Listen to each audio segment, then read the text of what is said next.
Good morning student. आज हम BEd second year में सब्जेक्ट है हमारा पेडागोजी ऑफ ज्योग्राफी, जिसके अंतर्गत आज हम अध्ययन करेंगे कि शिक्षण में प्रदर्शनी, पहेली और अभिनय का किस प्रकार से हम प्रयोग कर सकते हैं, या हम कहें तो इसका उपयोग कर सकते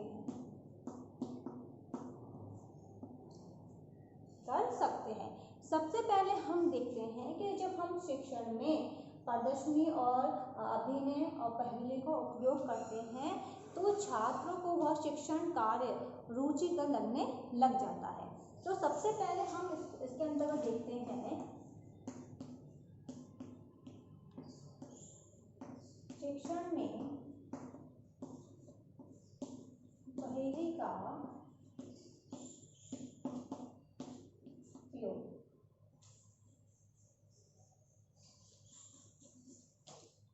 शिक्षण में पहेली का उपयोग सबसे पहले हम देखें तो एक अध्यापक को पहेली के द्वारा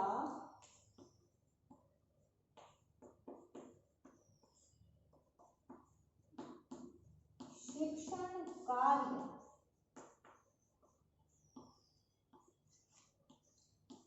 करवाना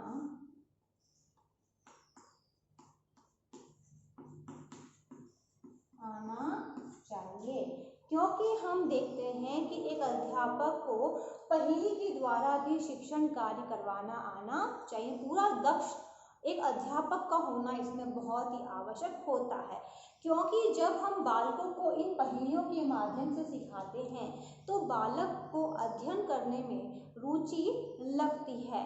तो हमें पहेलियों के द्वारा छात्रों को अध्ययन कार्य करवाना आना चाहिए। अब हम फॉर उदाहरण के द्वारा देखते हैं हम किस प्रकार से पहेलियों को कहेंगे। तो हम बालकों को, अगर हमें मान लीजिए हमें बालकों को सौर परिवार के बारे में अध्ययन करवाना है। किसका करवाना है? सौर परिवार का।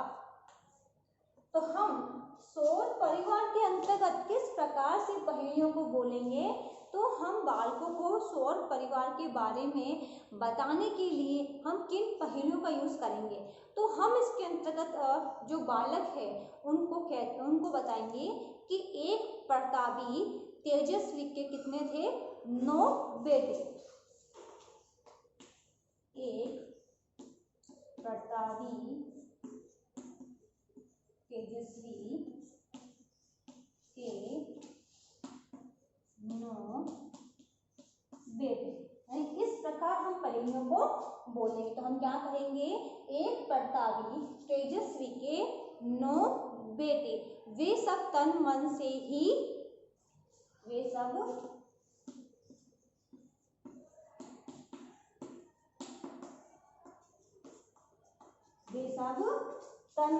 तन मन से अपने बापू के चारों ओर घूमते।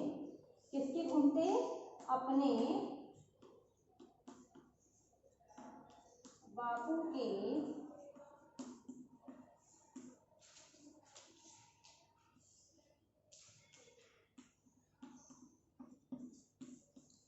चारों ओर, अपने बापू के चारों ओर घूमते। बताओ उनके कुल को क्या कहते हैं? बताओ उनके कुल को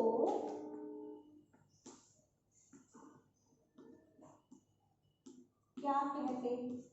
तो इस प्रकार हम शिक्षण में इन पहेलियों का यूज करते हुए हम बालकों को बताते हैं। तो हमने कहा कि एक तेजस्वी के 9 बेटे, वे सब तन मन से ही अपने बापू के चारों ओर घूमते। बताओ उनके कुल को क्या कहते? तो हम इन पहेलियों का उपयोग इसके अंतर्गत करेंगे। तो बच्चे इसके अंतर्गत क्या करेंगे? अपने मस्तिष्क पर जोर लगाकर इसको पहले सोचेंगे कि पहेलियां किसके बारे में कही जा रही है। तो बच्चे जब एक शिक्षक के द्वारा इन उद्देश्य कथनों को बोला जाता है तो बच्चे अपने मस्तिष्क का यूज करते बताते हैं कि हमने देखा है कि जो सूर्य है उसके चारों ओर जो चक्कर लगाते हैं, तो ये किसके बारे में बात कही गई है? सौर परिवार के बारे में बात कही गई है। तो बच्चे को तुरंत क्लिक हो जाता है। फिर हम देखते हैं शिक्षण में अभिनय का उपयोग।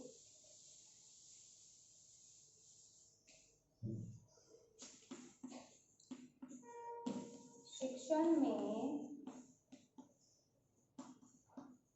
अभिनय का उपयोग। अब हम बालकों को जब शिक्षण कार्य करवाते हैं तो हम अभिनय के माध्यम से ही बाल शिक्षण कार्य हम करवा सकते हैं। तो हम इसके अंतर्गत शिक्षण को आनंददायी बनाने के लिए या नई दिशा की ओर ले जाने के लिए हम इसका उपयोग करते हैं, इस अभिनय को हम यूज करते हैं। अब हम देखें तो अभिनय कितने प्रकार, जो ये अभिनय करवाए जाते हैं वे कितने प्रकार के होते हैं? 3 प्रकार के होते हैं। 3 प्रकार। पहला है एका अभिनय, दूसरा है मूका अभिनय, तीसरा है आत्मकथा। ये 3 प्रकार के अभिनय के द्वारा हम बालकों को शिक्षण कार्य करवा सकते हैं। तो जो 3 हमने देखा है, सबसे पहले अगर हम देखते हैं तो इन 3 अभिनय में जो लास्ट का अभिनय है आत्मकथा, इसके माध्यम से हम बालकों को पढ़ाने का प्रयास अच्छे से कर सकते हैं। क्योंकि कोई भी चीज़, अगर हम कोई कहानी सुना रहे हैं, घटना सुना रहे हैं, उसको अगर हम अपने ऊपर लेके सुनाते हैं तो बच्चों को जल्दी समझ में आता है। तो जैसे हम फॉर एग्जाम्पल देखते हैं, जैसे हमें अभिनय के द्वारा बालकों को शिक्षण कार्य करवाना है तो सबसे पहले हम देखेंगे हमारा सब्जेक्ट क्या है। तो हम सब्जेक्ट के अंतर्गत हम भारत के जो लौह खनिज उत्पादन है उसका अध्ययन करवाएंगे।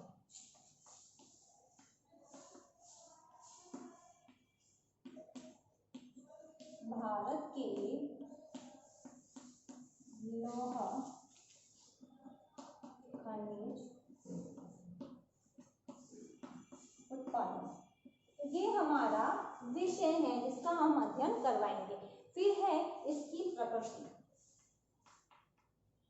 अभिनय की प्रकृति, यानी हम जो अभिनय करवा रहे हैं वे एका अभिनय है, मूका अभिनय है या आत्मकथा है। तो कौन सा है हमारा? आत्मकथा।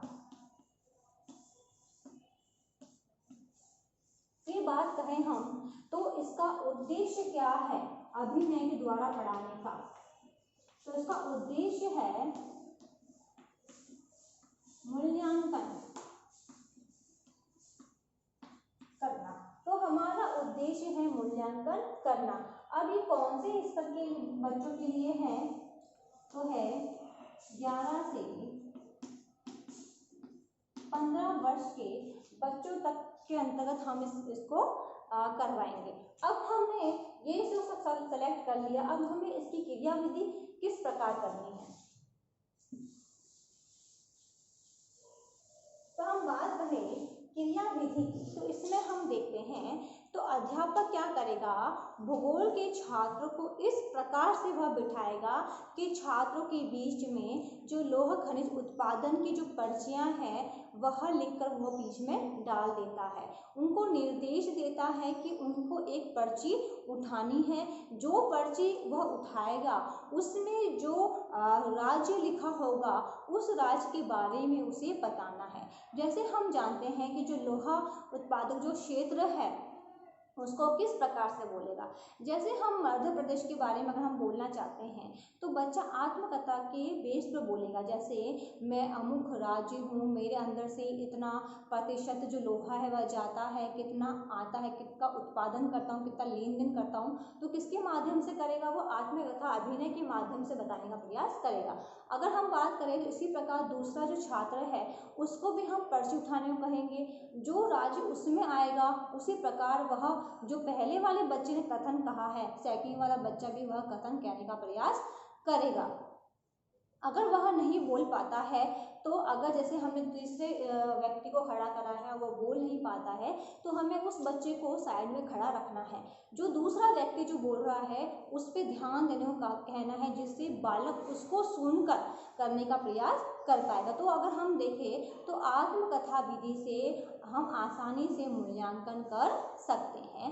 जिसे याद नहीं होता उसे भी इसमें याद हो जाता है और वह कभी भूल नहीं पाता है, क्योंकि हमने देखा है कि अगर हम कोई भी चीज़ पाठ्य पुस्तक से पढ़ते हैं तो हमें याद नहीं होती है, परंतु अगर हम उसे किसी कहानी नाटक के माध्यम से अगर याद करते हैं तो हमें वो शीघ्र याद हो जाती है।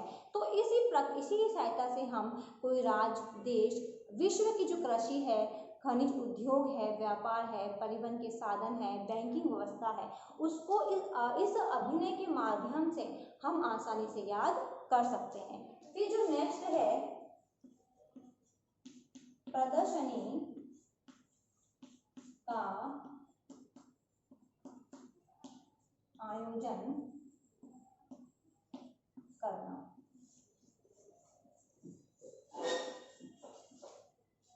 अब जो नेक्स्ट है वह है प्रदर्शनी का आयोजन करना। अध्यापक का यह जानना बहुत ही आवश्यक है कि भूगोल में हम किस प्रकार से जो प्रदर्शनी है उसका आयोजन कर सकते हैं। तो हम प्रदर्शनी के माध्यम से जो बालक है उसको भूगोल की विभिन्न संकल्पनाएं हैं उसको हम उजागर कर सकते हैं, या हम कहें तो वह प्रदर्शनी के माध्यम से जो यंत्र है, उपकरण है, मॉडल है, चित्र है, मानचित्र है आदि का भी वह अवलोकन कर सकते हैं, या हम उसके बारे में बता सकते हैं। यानी हम कहें तो हम प्रदर्शनी के माध्यम से छिपी जो संरचनात्मकता है उसका प्रस्तुतिकरण हम आराम से कर सकते हैं। तो यही कारण है कि प्रदर्शनी से पूर्व कौशल को समझाया जाता है, फिर प्रदर्शनी का उपयोग किया जाता है।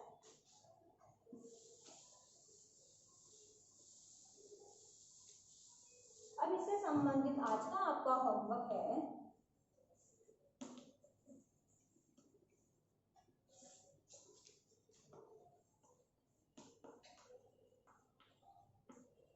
शिक्षण में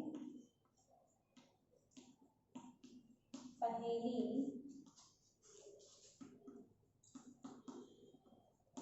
एक अभिनय